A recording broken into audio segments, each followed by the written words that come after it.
വാളയാർ കേസിൽ സമരസമിതിക്കും വ്യക്തിപരമായി എനിക്കും എന്തോ വലിയൊരു തെറ്റുപറ്റി എന്ന രൂപത്തിൽ CPM സൈബർ സംഘങ്ങൾ വ്യാപകമായി ആക്രമണം നടത്തുന്നുണ്ട്. CPM സൈബർ ആക്രമണം എനിക്കൊരു വിഷയമല്ല. കാരണം ഇതിനു മുമ്പ് കേരളയിൽ വന്നപ്പോഴും തെരഞ്ഞെടുപ്പ് വന്നപ്പോഴും അല്ലെങ്കിൽ ബ്രൂവറി വന്നപ്പോഴും ഒക്കെ വന്നിട്ടുണ്ട്. എൻ്റെ വീടളക്കാൻ വരെ വന്ന ആളുകളുണ്ട്. എനിക്കറിയില്ല, അതവിടെ നിൽക്കട്ടെ. പക്ഷെ വാളയാർ വിഷയത്തിൽ എന്താണ് എനിക്കെതിരെ പറയുന്നവരുടെ നിലപാട് എന്നറിയാൻ എനിക്ക് താല്പര്യമുണ്ട്. ഒന്നാമത്തെ കാര്യം, എന്താണ് വാളയാർ കേസ്? 2017 ജനുവരി 13 മാർച്ച് 4 13-9 വയസ്സായ 2 ദളിത് പെൺകുട്ടികൾ സ്വന്തം ഒറ്റമുറി വീട്ടിൽ കൊല്ലപ്പെട്ടതായി കാണപ്പെടുന്നു, തൂങ്ങി നിൽക്കുന്നതായി കാണപ്പെടുന്നു. ഇതാണ് കേസ്. ഈ കേസ് ഉണ്ടായപ്പോൾ അന്ന് നിയമസഭയിൽ വലിയ ചർച്ചയായി. മുഖ്യമന്ത്രി നേരിട്ട് ഇടപെട്ടു. പ്രതികളെ എന്തായാലും ശിക്ഷിക്കുമെന്ന് പറഞ്ഞു. ഒരു പ്രത്യേക അന്വേഷണ സംഘത്തെ നിയമിച്ചു. ആ പ്രത്യേക അന്വേഷണ സംഘം ഗഹനമായ അന്വേഷണം നടത്തി. 2019 ഒക്ടോബറിൽ അതിൽ പറഞ്ഞ എല്ലാ പ്രതികളെയും വെറുതെ വിട്ടു. ഒന്നാമത്തെ ചോദ്യം, ഈ 2 പെൺകുട്ടികളെ ആക്രമിച്ചിട്ട് ഒരു പ്രതിയെ പോലും ശിക്ഷിക്കാൻ കഴിയാതിരുന്ന സർക്കാരിന് എന്തെങ്കിലും തെറ്റുണ്ടോ?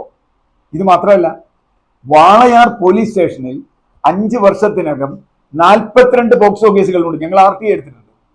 ഒരു കേസിൽ ഒരു പ്രതിയെ പോലും ശിക്ഷിച്ചിട്ടില്ല എന്ന് പറഞ്ഞാൽ, ഇപ്പൊ നമുക്കറിയാം, ഏറ്റവും ഒടുവിൽ വണ്ടിപ്പെരിയാറിൽ 6 വയസ്സായ ഒരു പെൺകുട്ടി തൂങ്ങിക്കൊല്ലപ്പെട്ടു.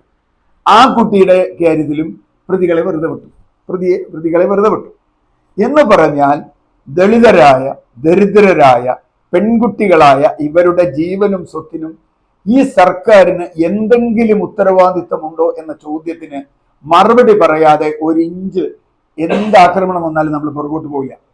ആദ്യം മറുപടി പറയേണ്ടത്, കാരണം സർക്കാർ ഭരണഘടനാപരമായി ജീവനും സ്വത്തും സംരക്ഷിക്കാൻ അവകാശപ്പെട്ട ആളുകളാണ്.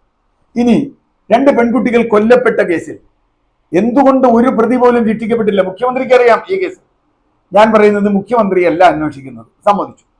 അന്വേഷിക്കുന്നത് പോലീസുകാരാണ്. ആ പോലീസ് അന്വേഷണത്തിലും പ്രോസിക്യൂഷനിലും ഗുരുതരമായ പിഴവ് വന്നു എന്ന് കീഴ്ക്കോടതിയും ഹൈക്കോടതിയും വ്യക്തമായി പറഞ്ഞു. അന്ന് ഈ അമ്മ പോയി മുഖ്യമന്ത്രിയെ കണ്ടു, വീണ്ടും കണ്ടിട്ട് പറഞ്ഞു, ഞങ്ങളുടെ കേസ്, കുട്ടികളുടെ കേസ് തള്ളിക്കളഞ്ഞ പോലീസുകാരെ ശിക്ഷിക്കണം. കാരണം കേസ് അട്ടിമറിച്ച പോലീസുകാരെ ശിക്ഷിക്കണ്ടേ, പ്രോസിക്യൂഷൻ ശിക്ഷിക്കണ്ടേ? കാരണം ഗവൺമെന്റിന് ഉത്തരവാദിത്തമില്ല. ശരി, അട്ടിമറിച്ചത് സമ്മതിച്ചു. അപ്പൊ പിന്നെ ഗവൺമെന്റ് ഉത്തരവാദിത്തം എന്താ? അത് ചെയ്ത ഉദ്യോഗസ്ഥരെ ശിക്ഷിക്കല്ലേ? എന്താ സംഭവിച്ചത്? ഈ കേസ് ആദ്യം അന്വേഷിച്ച ചാക്കോ SI ആയിരുന്നു അന്ന്. അദ്ദേഹത്തിന് പ്രൊമോഷൻ കിട്ടി CI ആയി. ഇപ്പൊ DYSP ആവുമെന്ന് അറിയില്ല. ഇത് അന്വേഷിച്ച DYSP ആയിരുന്നു സോജൻ. ഇപ്പോൾ IPS കിട്ടി. സോജൻ IPS കിട്ടാൻ വേണ്ടി എല്ലാ പണിയും ചെയ്തു കൊടുത്ത് കേരള സർക്കാരാണ്. കേരള സർക്കാർ അവർക്ക് സർട്ടിഫിക്കറ്റ് കൊടുത്തു. ഈ അമ്മ ഈ IPS കിട്ടാതിരിക്കാൻ വേണ്ടി 4 തവണ ഹൈക്കോടതിയിലും 1 തവണ സുപ്രീം കോടതിയിലും പോയി. എന്തിനാ പോയത്? സോജൻ IPS കൊടുക്കരുതെന്ന് പറയാൻ. മുഖ്യമന്ത്രിയെ കണ്ടു, മന്ത്രിമാരെ കണ്ടു, അല്ലെങ്കിൽ ചീഫ് സെക്രട്ടറിയെ കണ്ടു, എല്ലാവരെയും കണ്ടു.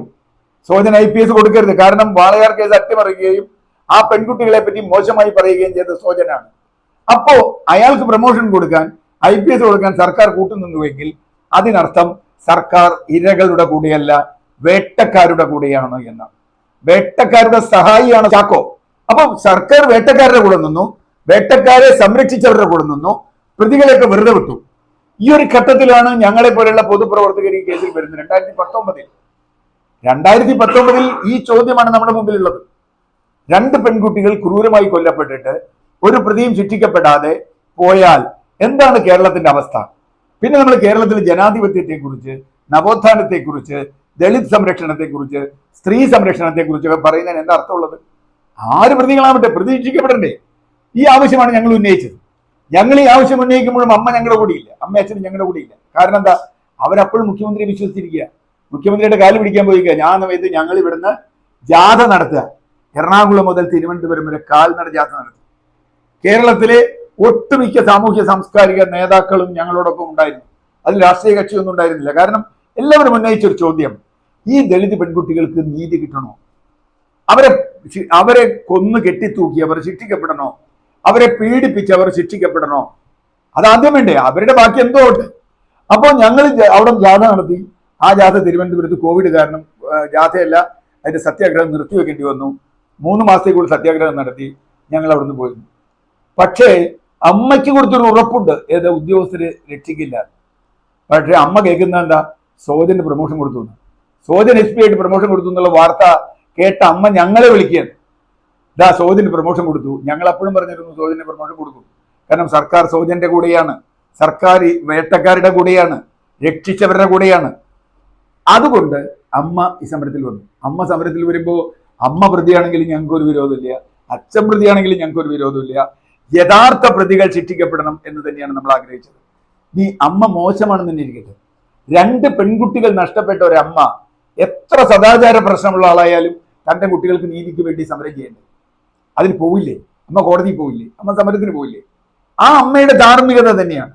രണ്ടാമത് CBI വരുന്നു. അതും അമ്മ ഹൈക്കോടതിയിൽ പോയി CBIയുടെ ഓർഡർ മേടിച്ചതാണ്. നമ്മൾ ആലോചിക്കണം. CBI വരുന്നു, CBI ആദ്യത്തെ കുറ്റപത്രം സമർപ്പിക്കുന്നു, ആ കുറ്റപത്രം തള്ളിപ്പോകുന്നു. അതും അമ്മ തള്ളിച്ചതാണ്, ഞങ്ങൾ കോടതിയിൽ പോയി തള്ളിച്ചതാണ്. ഇത് പറ്റില്ല, കുറ്റപത്രം എന്താ കോടതി പറഞ്ഞേ? പോലീസിന്റെ കുറ്റപത്രം ഇംഗ്ലീഷിലാക്കി പഴയ വീഞ്ഞ് പുതിയ കുപ്പിയിലാക്കി സമർപ്പിച്ചു. അതിന് തള്ളിക്കളഞ്ഞു കോടതി. വീണ്ടും നമ്മൾ ഹൈക്കോടതിയിൽ പോയി, കോടതി മേൽനോട്ടത്തിൽ അന്വേഷിക്കണം എന്ന് പറഞ്ഞു. മുഴുവൻ തെളിവുകളും ഇത് കൊലപാതകമാണ് എന്നതിന് പോസ്റ്റ്മോർട്ടം റിപ്പോർട്ട് മുതൽ സെലോഫിൻ ടെസ്റ്റ് മുതൽ നിരവധി റിപ്പോർട്ടുകൾ നമ്മൾ വെച്ചു. ചെറിയ കുട്ടി കണ്ടിരുന്നു മൂത്ത കുട്ടിയെ കൊല്ലുമ്പോൾ 2 പേർ ഓടിപ്പോകുന്നത്, അന്വേഷിച്ചില്ല പോലീസ്. ആ കുട്ടിക്ക് ഹലൂസിനേഷൻ ആണെന്നാ പറഞ്ഞു പോലീസ്. ഹലൂസിനേഷൻ ഇങ്ങനെയാണോ? ആ കുട്ടി 2 പേരെ കണ്ടു എന്ന് പറഞ്ഞാൽ ആരാണ് എന്താണെന്ന് അന്വേഷിക്കണ്ടേ? എന്നാ രണ്ടാമത്തെ കുട്ടി കൊല്ലപ്പെടില്ലല്ലോ, അന്ന് അന്വേഷിച്ചില്ല. ഇത് പോലീസ് മൊഴിയുള്ളതാ, ഞാൻ പറയുന്നതല്ല. അപ്പോൾ പോലീസിന് ഗുരുതരമായ തെറ്റുപറ്റി എന്ന് അംഗീകരിക്കുക, ആ പോലീസുകാരെ സർക്കാർ സപ്പോർട്ട് ചെയ്തു എന്ന് അംഗീകരിക്കുക, അങ്ങനെ ആണ് CBIക്ക് എത്തുന്നത്. ഞങ്ങളൊക്കെ ഈ കേസിൽ വരുന്നത് എന്ന് പറഞ്ഞാൽ ആദ്യഘട്ടത്തിൽ സർക്കാരിനുണ്ടായ ഗുരുതരമായ പിഴവ്, ആ പിഴവ് മറച്ചു വെക്കാൻ ഈ സൈബർ ആക്രമണം കൊണ്ട് ഒന്നും നടക്കില്ല. ആർക്കാ പിഴവ് പറ്റിയത്? അമ്മ പ്രതിയാണെങ്കിൽ ആദ്യം അമ്മയെ അറസ്റ്റ് ചെയ്യായിരുന്നല്ലോ. സർക്കാർ സംസ്ഥാന പോലീസില്ലേ? സംസ്ഥാന പോലീസ് എന്താ അമ്മയെ അച്ഛനെ അറസ്റ്റ് ചെയ്യാഞ്ഞ്? സംസ്ഥാന പോലീസ് എന്താ കേസെടുക്കാഞ്ഞ്? അപ്പൊ ഈ രണ്ടാമത്തെ വിഷയം CBI കേസ് വരുന്നു, അമ്മ ആവശ്യപ്പെട്ട് CBI വരുന്നു. CBIക്ക് വേണ്ടി CBI ആദ്യത്തെ കുറ്റപത്രം തള്ളുമ്പോൾ നമ്മൾ ഹൈക്കോടതിയെ സമീപിച്ച് കോടതി മേൽനോട്ടത്തിൽ അന്വേഷണം വേണം എന്ന് പറയുന്നു. ഹൈക്കോടതി മേൽനോട്ടത്തിൽ ഹൈക്കോടതി പറയുന്നു, ഞങ്ങൾ പറയുന്നു കൊലപാതകം അന്വേഷിക്കണം. അപ്പൊ ഹൈക്കോടതി പറയുന്ന ഒരു കാര്യമുണ്ട്, ഒരു അന്വേഷണ സംഘത്തോട് ഏത് കുറ്റത്തിന് അന്വേഷിക്കണം എന്ന് പറയാൻ കോടതിക്ക് അവകാശമില്ല, സുപ്രീം കോടതിക്ക് പോലും അവകാശമില്ല. പക്ഷേ അന്വേഷണം ശരിയായി നടക്കണമെന്ന് പറയാൻ അവകാശമുണ്ട്. അതുകൊണ്ട് സീല് വെച്ച കവറിൽ അന്വേഷണ പുരോഗതി അറിയിക്കണം എന്ന് ഹൈക്കോടതി ഉത്തരവ് നിലനിൽക്കുകയാണ് ഇപ്പോഴും. ഇപ്പൊ ഒരു കൊടുത്തൊന്നും എനിക്കറിയില്ല, സീല് വെച്ച കവറായതുകൊണ്ട് നമ്മൾ കക്ഷികൾക്ക് ഇത് കിട്ടൂല. ഇപ്പോൾ ഒരു കുറ്റപത്രം കൊടുത്തിരിക്കുന്നു. ആ കുറ്റപത്രം മുഴുവൻ നമ്മൾ വായിച്ച് പഠിച്ചു കഴിഞ്ഞിട്ടില്ല. അതിന്റെ നിയമപരമായ വിഷയങ്ങളിലേക്ക് നമുക്ക് പിന്നീട് വരാം. പക്ഷെ ഒരു കാര്യം, അച്ഛനും അമ്മയും കുറ്റവാളികളാണ് എന്ന് കണ്ടിരിക്കുന്നു എന്നാണ് നമ്മൾ മനസ്സിലാക്കുന്നത്. പത്രവാർത്തകളിൽ നിന്നാണ് ആദ്യം മനസ്സിലായത്. കുറ്റപത്രം നമുക്ക് ഈ കഴിഞ്ഞ ദിവസമാണ് നമുക്ക് കിട്ടിയത്, മുഴുവൻ വായിച്ചിട്ടില്ല. പക്ഷെ ഒരു കാര്യം ഉറപ്പായി പറയാം, അച്ഛനും അമ്മയും ആണ് കുറ്റക്കാരെങ്കിലും അവരെ ശിക്ഷിക്കുന്നതിൽ നമുക്ക് ഒരു വിരോധവും. ഞങ്ങൾക്ക് എന്താ കുഴപ്പം? ഞങ്ങൾ അച്ഛനും അമ്മയും വേണ്ടിയിട്ടല്ലോ നിന്ന്. പിന്നെ അമ്മ ധർമ്മടത്ത് മത്സരിച്ചത് അമ്മയുടെ തീരുമാനമാണ്, അവരോട് ചോദിച്ചു നോക്കൂ നിങ്ങൾ. മുഖ്യമന്ത്രി എനിക്ക് നൽകിയ ഉറപ്പ് ലംഘിച്ചു അല്ലേ? സോജന് പ്രൊമോഷൻ കൊടുത്ത IPS കൊടുത്ത മുഖ്യമന്ത്രി, അതിന് കൂട്ടുന്ന മുഖ്യമന്ത്രി ആ അമ്മയ്ക്ക് കൊടുത്ത ഉറപ്പ് ലംഘിച്ചില്ലേ? തന്റെ കുട്ടികളെ കൊന്നവരെ അല്ലെങ്കിൽ പീഡിപ്പിച്ചവരെ ശിക്ഷിക്കുമെന്ന് അമ്മയ്ക്ക് കൊടുത്ത ഉറപ്പ്, അമ്മയ്ക്കും അച്ഛനും കൊടുത്ത ഉറപ്പ് ലംഘിച്ചില്ലേ? അതുകൊണ്ട് അവർ ധർമ്മടത്ത് മത്സരിച്ചത്. അല്ലാണ്ട് അവർ ജയിക്കുന്ന വിചാരിച്ചിട്ടൊന്നുമില്ല. ജയിക്കില്ല എന്നൊന്നും ഏത് പൊട്ടെന്ന് പറയാം. അതുപോട്ടെ, ഏതായാലും അതോടുകൂടിയാണ് ഇവർക്ക് ഭ്രാന്തായത്. എനിക്ക് മനസ്സിലായി. ധർമ്മടത്ത് മത്സരിച്ചതാണ് ഇപ്പൊ ചോദ്യം. ധർമ്മടത്ത് മത്സരിച്ചത് അമ്മയുടെ സദാചാരം ഇപ്പൊ കുറ്റപത്രത്തിലേ ആയിട്ടുള്ളൂ. അമ്മയുടെ സദാചാരം അല്ല, വ്യക്തിയുടെ സദാചാരം, മത്സരിച്ച ആളുടെ സദാചാരം നോക്കുകയാണെങ്കിൽ മുകേഷ് ഇപ്പൊ അവിടെ MLA ആയിരിക്കാമോ? മുകേഷ് MLA സ്ഥാനത്തേക്ക് മത്സരിച്ചു, MP സ്ഥാനത്തേക്ക് മത്സരിച്ചു. ഏത് ഹേമ കമ്മിറ്റി റിപ്പോർട്ട് സർക്കാരിന്റെ കയ്യിലിരിക്കുമ്പോൾ ഇപ്പൊ പോലീസ് കുറ്റപത്രം കൊടുത്തു, എന്നിട്ട് മുകേഷ് MLA ആണല്ലോ. എന്റെ ചോദ്യം വളരെ വളരെ വ്യക്തമാണ്. എന്താണ് വാളയാർ കേസ്? അതിൽ കേരള സർക്കാരിന്റെ നിലപാട് എന്തായിരുന്നു? കേരള സർക്കാർ അതിലെ പ്രതികളെ ശിക്ഷിക്കുന്നതിന് കൂട്ടുനിന്നോ അതോ രക്ഷിക്കുന്നതിന് കൂട്ടുനിന്നോ? എന്തുകൊണ്ട് ആദ്യത്തെ ദിവസം 2 പേരെ പിടിച്ചുകൊണ്ടുപോയി? അവരെ പിടിച്ചുകൊണ്ടുപോകാൻ ആൾ വിട്ടു, അവരെ ശിക്ഷിച്ചു. ഇനി CBIയുടെ കുറ്റപത്രം കൊടുക്കുമ്പോൾ തന്നെ CPM വലിയ വിശ്വാസം വരുന്നത് എനിക്ക് ഇഷ്ടപ്പെട്ടു. അതെനിക്ക് വളരെ ഇഷ്ടപ്പെട്ടു. കാരണം പെരിയ കേസിൽ, പെരിയ ശരത്ലാലും കൃപേഷിന്റെ കേസിൽ CBI കുറ്റപത്രം കൊടുത്തു. ആ കുറ്റപത്രം വിചാരണ ചെയ്തു, പ്രതിക്കും ബാധിക്കും പറയാമെന്ന് മുഴുവൻ കേട്ടു. എല്ലാം കേട്ടതിന് ശേഷം ഇവരുടെ നേതാക്കളെ ശിക്ഷിച്ചു. വിധി വന്നിട്ട് പോലും ആ കുറ്റപത്രം ശരിയല്ല, ഗൂഢാലോചനയാണ് എന്ന് പറയുന്ന ആളുകളാണ് കുറ്റപത്രം വരുമ്പോൾ ഉടനെ തന്നെ അതങ്ങ് വിശ്വസിച്ച് കണ്ടില്ലേ കണ്ടില്ലേ കണ്ടില്ലേ, എന്ത് കണ്ടു? കുറ്റപത്രം തള്ളിപ്പോയവരെന്ത് പറയും? കുറ്റപത്രം തള്ളിപ്പോയാൽ ഞാൻ വെല്ലുവിളിക്കുന്നു, ഈ നാണം കെട്ട സൈബർ അമ്മയെയും എന്നെയും അടക്കം നാണം കെട്ട സൈബർ ആക്രമണം നടത്തിയ ആളുകൾ ഒരു പ്രാവശ്യം മാപ്പ് പറയും. CBIയുടെ കുറ്റപത്രം വിശ്വസിച്ച് CPM-കാർ അങ്ങ് ആഘോഷിക്കുക. നമ്മുടെ സുഹൃത്ത് MP രാജേഷ്, അദ്ദേഹത്തിന് എന്താണ് ഇതിൽ പ്രശ്നമുള്ളത് എനിക്ക് മനസ്സിലായിട്ടില്ല. അദ്ദേഹത്തിന് വ്യക്തിപരമായി MP രാജേഷിനെതിരെ ഒരു വാക്ക് പോലും ഞാൻ പറഞ്ഞിട്ടില്ല, ഇന്നും പറഞ്ഞില്ല, ഇനിയും പറയില്ല. MP രാജേഷിനെതിരെ ഞാൻ ഗൂഢാലോചനയാണ്. എന്ത് ഗൂഢാലോചന നടത്തി? ഒരു കഥാപാത്രം ഇപ്പൊ രംഗത്ത് വന്നിട്ടുണ്ട്, ബാലമുരളി. എനിക്ക് ഈ കഥാപാത്രത്തിനെ അറിയാം. ഈ കഥാപാത്രം പൂർണ്ണമായും 2020 അവസാനം വരെ ഞങ്ങളുടെ കൂടെ സമരത്തിൽ നിന്ന ആളാണ് ബാലമുരളി.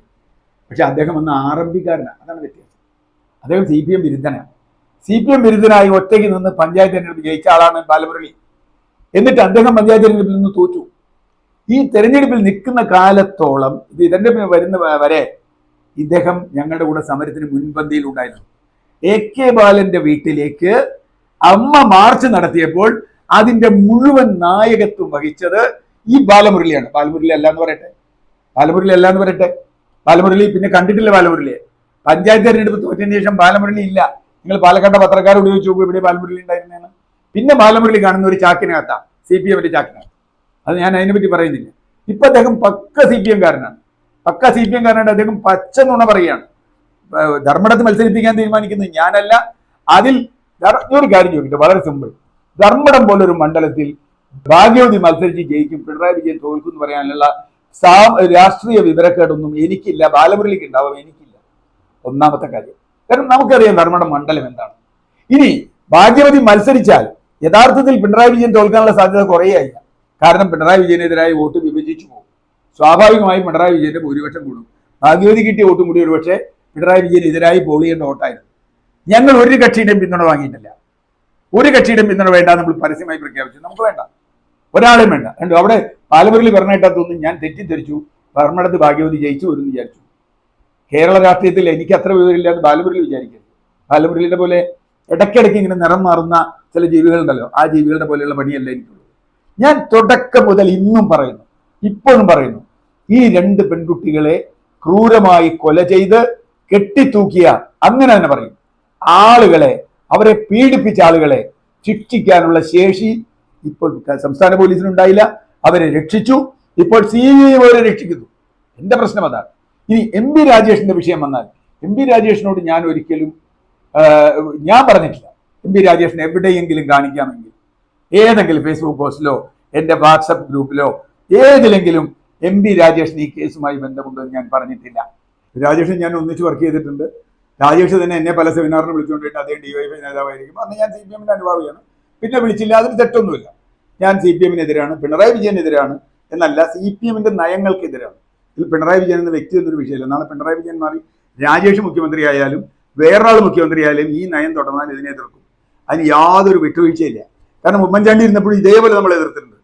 CPM-ന്റെ കൂടെ ഞങ്ങൾ സമരം ചെയ്തിട്ടുണ്ട് ഉമ്മൻചാണ്ടി ഇരിക്കുമ്പോൾ. അത് സ്വാഭാവികമാണ്. അന്ന് CPM പ്രതിപക്ഷത്താണ്. ഗെയിൽ പൈപ്പ് ലൈനെതിരെ രാജീവിന്റെ കൂടെ ഞാൻ സമരം ചെയ്തിട്ടുണ്ട്. അതിന്റെ വിഷ്വൽ എന്നും നമ്മുടെ കയ്യിലുണ്ട്. ഈ ബോംബ് ഇവിടെ വേണ്ടാന്ന്. പിന്നെ പിണറായി വിജയൻ സർക്കാർ വന്നപ്പോൾ പറഞ്ഞു, എന്നാ ഗെയിൽ പൈപ്പ് ലൈന് ബോംബല്ല, ആയിക്കോട്ടെ. രാജീവ് നിലപാട് പറ്റി, ഞാൻ നിലപാട് മാറ്റിയിട്ടില്ല, അതവിടെ നിൽക്കട്ടെ. പ്രശ്നം ഈ വിഷയത്തിൽ, വാളയാർ വിഷയത്തിൽ ഞാൻ ഗൂഢാലോചന നടത്തി എന്നാണ് ഒരു കണ്ടെത്തൽ, ബാലമുരളിയുടെ കണ്ടെത്തൽ. ബാലമുരളി ആരാണ് എന്നത് വളരെ വ്യക്തമായി പറയേണ്ട ഒരു കാര്യം തന്നെയാണ്. അതിനൊരു ചരിത്രമുണ്ട്. ബാലമുരളി CPM-കാരനായിരുന്നു. CPM-ആയിട്ട് വലിയ ശക്തമായിട്ട് തെറ്റി RMP MR മുരളിയുടെയൊക്കെ കൂടെ പോകുന്നു എന്നാണ് നമ്മൾ മനസ്സിലാക്കുന്നത്. ഈ ബാലമുരളി RMP-യിൽ അല്ലെങ്കിൽ CPM വിരുദ്ധനായി നിൽക്കുമ്പോഴാണ് 2019-20കളിൽ ഞങ്ങൾ അവിടെ സമരത്തിൽ വരുന്നത്. ആ സമരത്തിൽ 2020 ഒക്ടോബറിലാണ് ആ സമരം നടക്കുന്നത്. ആ സമരം അവിടെ വിധി ദിനം മുതൽ ചതി ദിനം വരെ എന്ന അട്ടപ്പുള്ള സമരം നടക്കുന്നു. അതിനുശേഷം AK ബാലൻ ഈ കുട്ടികളുടെ അച്ഛനെ അപമാനിക്കുന്നു. ഏതച്ഛൻ എന്നൊരു ചോദ്യം ചോദിക്കുന്നു. അതിനെതിരെ ശക്തമായി അട്ടപ്പള്ളത്ത് നിന്ന് AK ബാലനെ കാണാൻ എന്ന രൂപത്തിൽ AK ബാലന്റെ വീട്ടിലേക്ക് അല്ലെങ്കിൽ ഓഫീസിലേക്ക് എന്നുള്ള ഒരു മാർച്ച് നടന്നു. അന്നും AK ബാലൻ മന്ത്രിയാണ്. ഞങ്ങൾ നേരത്തെ അറിയിച്ചിട്ടാണ് അമ്മ AK ബാലനെ കാണാൻ വരുന്നു. വലിയ കാൽനട ജാഥയാണ്. ആ ജാഥയുടെ മുഴുവൻ സംഘാടനം നടത്തിയത് ഈ ബാലമുരളി. അല്ലെങ്കിൽ അദ്ദേഹം പറയട്ടെ, അദ്ദേഹം ഞങ്ങൾക്ക് ഭക്ഷണം ഏർപ്പാട് ചെയ്ത് തന്നത്, വഴി ഏർപ്പാട് ചെയ്യുന്നത്, വണ്ടി ഏർപ്പാട് ചെയ്ത് തന്നത്, ആ ജാഥയുടെ മുമ്പിൽ പോയത് ഒക്കെ ബാലമുരളിയാണ്. മാത്രമല്ല ബാലമുരളി 2025 തദ്ദേശ തെരഞ്ഞെടുപ്പിൽ സ്വതന്ത്ര സ്ഥാനാർത്ഥിയായിട്ട് മത്സരിച്ചു. LDF അല്ല, UDF അല്ല, BJP അല്ല. എന്ത് സംഭവിച്ചു? അയാൾക്ക് വേണ്ടി ഞങ്ങൾ പ്രചരണത്തിന് പോവുകയും ചെയ്തു. കാരണം ബാലമുരളി ഞങ്ങളുടെ സമരസഖാവാണ്. ബാലമുരളിക്ക് വേണ്ടി ഞാൻ പ്രചരണത്തിന് പോയതാണ്. അല്ലെങ്കിൽ ബാലമുരളി നിഷേധിക്കട്ടെ, ബാലമുരളിക്ക് വേണ്ടി പോയില്ല എന്ന്. ഇന്നിപ്പോ ഇവര് പറയുന്നത് CR നീലകണ്ഠനെ, അതൊന്നുമല്ല കഥ. അപ്പൊ ബാലമുരളി പെട്ടെന്ന് തെരഞ്ഞെടുപ്പ് തോൽക്കുകയും ബാലമുരളി പാർട്ടി മാറുകയും ചെയ്തു. പാർട്ടി മാറിയപ്പോൾ ബാലമുരളിക്ക് ഒരു വെളിപാടുണ്ടാവും. വെളിപാടുണ്ടാവുന്നതല്ല, വെളിപാടുണ്ടാക്കുന്നതാണ്. CPM-നെ സംബന്ധിച്ചിടത്തോളം ഇന്നലെ പറഞ്ഞത് അവർക്ക് ഇന്ന് ബാധകമല്ല. ഇപ്പോൾ സ്വകാര്യ സർവകലാശാല ഇന്നലെ പറഞ്ഞത് ഇന്ന് ബാധകമല്ല, കാലം വരുമ്പോൾ മാറും. അതാണ് വൈരുദ്ധ്യാത്മക ഭൗതികവാദം എന്നവർ പറയുന്നത്. പോട്ടെ. ഇപ്പൊ ബാലമുരളി പറയുന്ന വാദങ്ങൾ നമുക്കൊന്നും എടുക്കാം. ഒന്ന്, ഞാൻ UDF-മായി ഗൂഢാലോചന നടത്തി. UDF-മായി ഗൂഢാലോചന നടത്തിയെങ്കിൽ വാളയാർ ഭാഗ്യവതിയെ നമ്മൾ ധർമ്മടത്ത് മത്സരിപ്പിക്കുകയില്ല. കാരണം എന്താ? UDF-ന് നഷ്ടമാണ് ഞങ്ങളോട് മത്സരിപ്പിച്ചാൽ, സാങ്കേതികമായി തന്നെ. കാരണം എന്താ? ഭാഗ്യവതി കിട്ടുന്ന വോട്ട് പിണറായി വിജയന് എതിരായിട്ടുള്ള വോട്ടാണ്. UDF-ന് ആ വോട്ട് കുറയുകയാണ് ചെയ്യുക. അപ്പൊ സ്വാഭാവികമായ തെറ്റാണ്. ഭാഗ്യവതി മത്സരിച്ചതിന്റെ കാരണം വളരെ വ്യക്തമാണ്. ഭാഗ്യവതി മത്സരിക്കാൻ തീരുമാനിക്കുന്നു. ഭാഗ്യവതി മത്സരിക്കാൻ തീരുമാനിച്ചാൽ അതിന് ഞങ്ങൾ കൂടെ നിൽക്കുന്നു. മലമ്പുഴ മത്സരിക്കണമെന്ന് അദ്ദേഹം പറയും. മലമ്പുഴ മത്സരിച്ചാലും LDF-നെതിരായിട്ടല്ലേ. അപ്പൊ ഭാഗ്യവതി മലമ്പുഴ മത്സരിക്കുന്നു, വാളയാർ മത്സരിക്കുന്നതും അദ്ദേഹം തന്നെ പറയാണ് മലമ്പുഴ മത്സരിക്കണമെന്നാണ് ഞങ്ങൾ തീരുമാനിച്ചത്. അപ്പൊ മത്സരിക്കണമെന്ന് തീരുമാനിച്ചൊന്നും ബാലമുരളി സമ്മതിക്കുന്നുണ്ട്. അപ്പൊ ബാലമുരളി അപ്പൊ ആരുടെ കൂടെയായിരുന്നു? അന്ന് വാളയാർ അമ്മയ്ക്ക് സദാചാര പ്രശ്നങ്ങളൊന്നുമില്ലേ? അന്ന് വാളയാർ അമ്മയ്ക്ക് ഒരു കുഴപ്പമില്ലേ? ഈ ജാഥ നയിക്കുമ്പോൾ ബാലമുരളി അവിടുത്തുകാരനല്ലേ? ഈ അമ്മയ്ക്ക് കുഴപ്പമുണ്ടെങ്കിൽ ബാലമുരളി 2020 ഞങ്ങളുടെ കൂടെ വരുമോ? ഈ സമരത്തിൽ കൂടെ വരുമോ? എന്നിട്ട് ഇനി ഗൂഢാലോചനയിലേക്ക് വരാം. എന്തിനാണ് ഗൂഢാലോചന നടത്തുന്നത്? MP രാജേഷിനെതിരെ ഞാൻ ഇപ്പോഴും പറയുന്നു, ഇന്ന് വരെ MP രാജേഷിന് ഈ കേസുമായി എന്തെങ്കിലും ബന്ധമുണ്ടോ എന്ന് ഞാൻ പറഞ്ഞിട്ടില്ല. ഈ തെരഞ്ഞെടുപ്പിനൊക്കെ വളരെ മുമ്പ് തന്നെ ഒരു വക്കീല് ഒരു ചാനലിൽ പറഞ്ഞു, ഞാൻ കേട്ടതാണ്, രാജേഷ് അദ്ദേഹത്തിനെതിരെ കേസ് കൊടുത്തു. അതും ശരിയാണ്, നടക്കട്ടെ, കേസ് നടന്നോട്ടെ. എന്നെ സംബന്ധിച്ചിടത്തോളം ഇതിൽ പ്രതി ആരാണെന്ന് അറിയില്ല. പ്രതി ആരാണെന്ന് കണ്ടുപിടിക്കാനാണ് ഇന്ത്യയിലെ ഏറ്റവും നല്ല അന്വേഷണ ഏജൻസിയായ CBI നമ്മൾ ഏൽപ്പിക്കുന്നത്. അല്ലെ, CBI കണ്ടുപിടിക്കാൻ പറ്റുള്ളൂ, ആർക്കും പറ്റില്ലല്ലോ. അപ്പൊ CBI ഏൽപ്പിക്കുന്നത് എന്തുകൊണ്ടാ? രാജേഷിന്റെ സർക്കാർ ദയനീയമായി പരാജയപ്പെട്ടത് കൊണ്ട്. അത് പറയണം ആദ്യം. എന്റെ സർക്കാർ പരാജയപ്പെട്ടു പ്രതികളെ പിടിക്കുന്നതിൽ, അവിടെയാണ്. അതിൽ ഗൂഢാലോചന നടത്തി. രാജേഷ് നടത്തി ഞാൻ പറഞ്ഞിട്ടില്ല, ആരോ ഗൂഢാലോചന നടത്തി, സംശയമില്ല. കാരണം അല്ലെങ്കിൽ പ്രതികളെ രക്ഷിക്കില്ല. ഒരു പ്രതിയെ പോലും ശിക്ഷിച്ചില്ലല്ലോ കേരള സർക്കാരിന്റെ പോലീസ്. അപ്പോ രണ്ടാമത്തെ കാര്യം, ഇനി ഏത് ധർമ്മടത്ത് മത്സരിപ്പിച്ചത് ഗൂഢാലോചനയാണ് എന്ന് പറഞ്ഞാൽ ഒരർത്ഥമില്ല.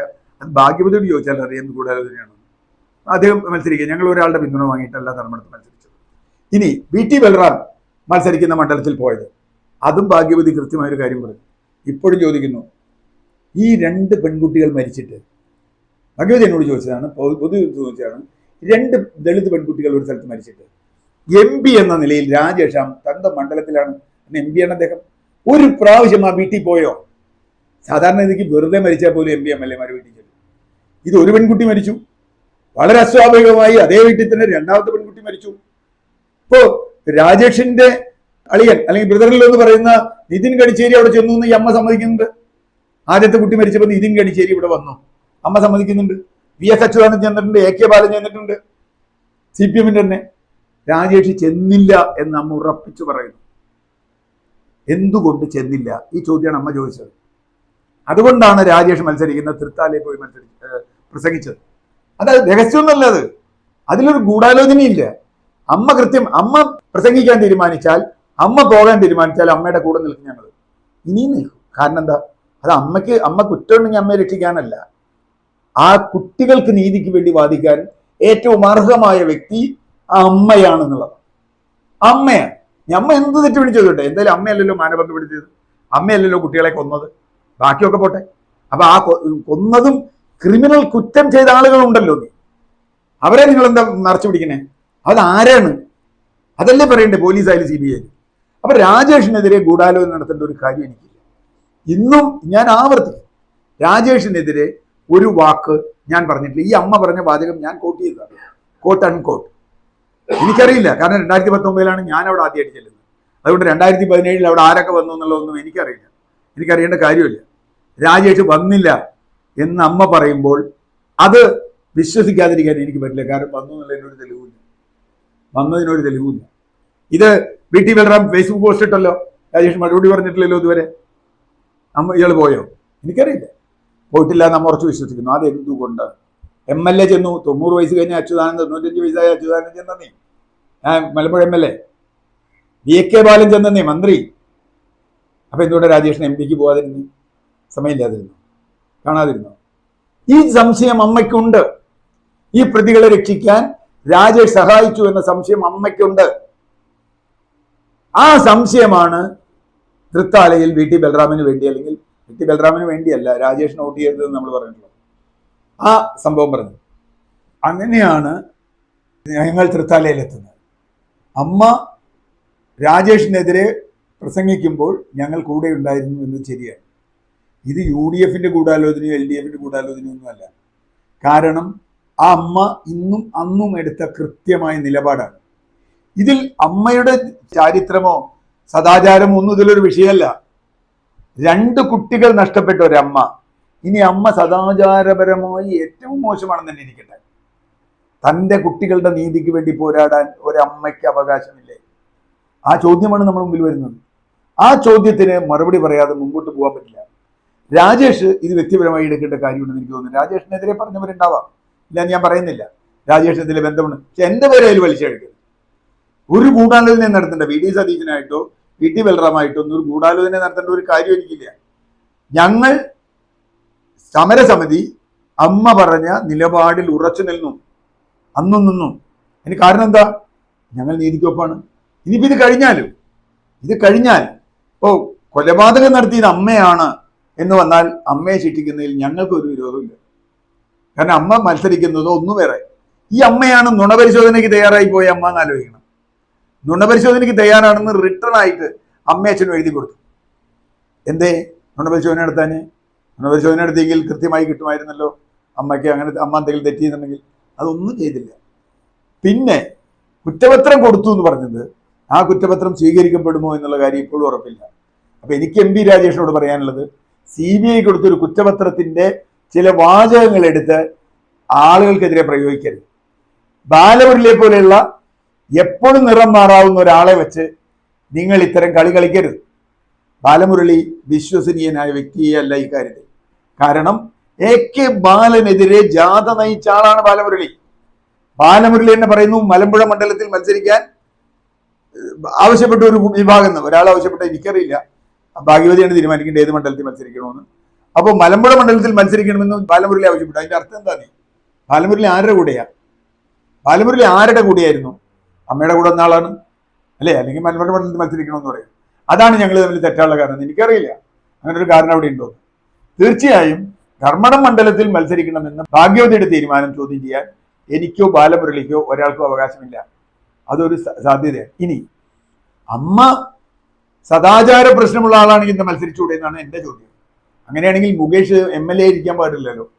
മുകേഷിനെതിരെ ഈ സംസ്ഥാന സർക്കാരിന്റെ കുറ്റപത്രം നിൽക്കുകയല്ലേ, കോടതിയിൽ ഇരിക്കുകയല്ലേ? എന്തേ ഇത്രയും വലിയ സ്വന്തം ഭാര്യ അടക്കമുള്ള ആളുകളെ പീഡിപ്പിച്ചു എന്നാണ് അദ്ദേഹത്തിനെതിരെയുള്ള ചാർജ്. മന്ത്രി വീണ ജോർജ് ഇന്റർവ്യൂ ചെയ്ത ഇന്റർവ്യൂ മാത്രമല്ല അദ്ദേഹത്തിനെതിരെയുള്ള കേസിന്. അദ്ദേഹത്തിന്റെ വൈഫിന്റെ ഇന്റർവ്യൂ മാത്രമല്ല, മുൻ വൈഫിന്റെ. ഞാൻ പറഞ്ഞു വന്നത്, ഇങ്ങനെ സദാചാരവുമായിട്ടാണ് CPM ഇറങ്ങുന്നതെങ്കിൽ CPM വലിയ പ്രതിസന്ധിയിലാണ് അവർക്ക്. കാരണം നേരത്തെ പറഞ്ഞതുപോലെ CBI കുറ്റപത്രത്തെ വല്ലാതെ വിശ്വസിക്കുന്ന ഒരു MP രാജേഷിനെ ഞാൻ ആദ്യമായിട്ട് കാണും. അങ്ങനെ വിശ്വസിക്കരുത്. ആ കുറ്റപത്രം തള്ളിപ്പോയാൽ നിങ്ങൾക്ക് ഒന്നും പറയാൻ പറ്റില്ല. മാത്രമല്ല പേരിയ കേസ് പോലെയുള്ള കേസുകളിൽ, ലാവ്ലിൻ കേസ് അടക്കം CBI കൊടുത്ത കുറ്റപത്രം തെറ്റാണ് എന്ന് വാദിക്കുന്നവരാണ് CPMകാർ. അവിടെയാണ് CPM അതിന്റെ രാഷ്ട്രീയം ഉപേക്ഷിക്കുന്നത്. എന്തിനു വേണ്ടി? 2 പെൺകുട്ടികളെ കൊന്ന് കെട്ടിത്തൂക്കിയവരെ രക്ഷിക്കുന്നതിന് വേണ്ടി. അപ്പോ ഇപ്പൊ ബാലമുരളി പറയുന്നു പ്രതികളെ രക്ഷിക്കാനാണ്. ഞങ്ങളെന്താ പ്രതികളെ രക്ഷിച്ചത്? CBI അന്വേഷണം ആവശ്യപ്പെട്ട് പ്രതികളെ രക്ഷിക്കാനാണോ? അല്ലെങ്കിൽ ഹൈക്കോടതിയിൽ പോയി കോടതി മേൽനോട്ടം വേണമെന്ന് പറഞ്ഞ് രക്ഷിക്കാനാണോ? നുണപരിശോധന നടത്തിക്കോട്ടെ എന്ന് അമ്മ പറഞ്ഞത് പ്രതികളെ രക്ഷിക്കാനാണോ? പല പ്രാവശ്യം CBIക്ക് നമ്മൾ കൊലപാതകമാണ് എന്നതിന്റെ സൂചനകൾ കൊടുത്തു. അത് പോസ്റ്റ്മോർട്ടം റിപ്പോർട്ടിലെ സൂചനകൾ, സെലോഫിൻ ടെസ്റ്റിലെ സൂചനകൾ, കുട്ടിയുടെ ഉയരം, ഇതൊക്കെ ഞങ്ങൾ പറഞ്ഞു. 2ാമത്തെ കുട്ടിയുടെ ഉയരം ഒരു കാരണവശാലും ആത്മഹത്യക്ക് കഴിയുന്നതല്ല. ഇതൊക്കെ പറഞ്ഞിട്ട് CBI ഞങ്ങളോട് ചോദിച്ച ഒരു ചോദ്യമുണ്ട്. നമ്മൾ CBIയെ കുറിച്ചുള്ള ധാരണ വേണം. പ്രതിയെ കാണിച്ചു തന്നെ ഞങ്ങൾ പിടിക്കാൻ. കൊലപാതകയെ കാണിച്ചു തന്നാൽ കൊലപാതകം എന്ന് എഴുതാം. കൊലപാതകയെ കാണിച്ചു തന്നിട്ടാണോ ഏതെങ്കിലും കേസിൽ കൊലപാതകം എന്ന് എഴുതുക? കൊലപാതകം കണ്ടിട്ട് പിന്നെ കൊലപാതകം കണ്ടുപിടിക്കല്ലേ. നമ്മൾ മമ്മൂട്ടിയുടെ CBI സിനിമയൊക്കെ കണ്ടിട്ടുണ്ട്. അതുപോലെ എന്താണെന്ന് നമ്മൾ പ്രതീക്ഷിച്ചുകൂടാ. കൊലപാതകയെ പിടിക്കുന്നത് നമ്മൾ ഈ പരാതിക്കാരൻ കൊലപാതകം ഇന്നാളെന്ന് പറഞ്ഞിട്ടാണ്, അല്ലല്ലോ. അപ്പൊ ഇവിടെ പ്രശ്നം എന്താ? ഇവിടെ പ്രശ്നം കൊലപാതകയെ പിടിക്കണമെന്നുള്ളതാണ്.